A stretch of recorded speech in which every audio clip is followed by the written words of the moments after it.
Idol, sa pangkabuhayan natin mga idol, kahit anong saan tayo mapunta, tingnan nyo naman mga idol, galing tayo church, pero eto, sa pangkabuhayan, i-enjoy lang natin ang moment ng ating mga nakikita mga idol, habang nagpangkabuhayan tayo, ayan, oo, galing tayo church, pero pagpangkabuhayan muna.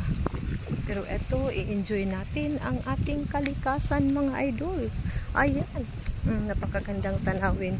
Gusto ko dito, gusto ko manirahan ng mga ganitong klaseng lugar mga idol. O, tingnan nyo naman ang paligid. Makatanim-tanim tayo dito ng mga kahit ano nating itanim. Oo, so hindi na tayo makabili-bili ng mga ano pa man bilhin ng mga gulay.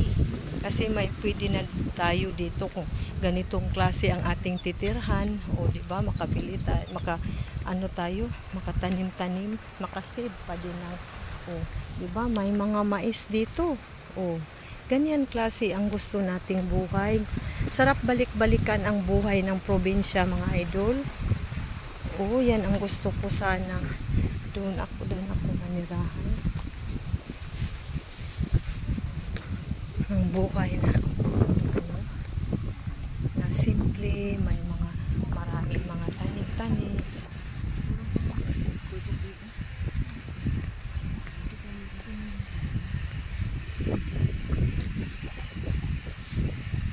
May malunggay pa dyan. Ayan, diba mga idol, napakasarap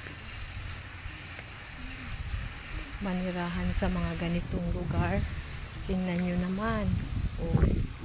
Ayan, may mga sagi.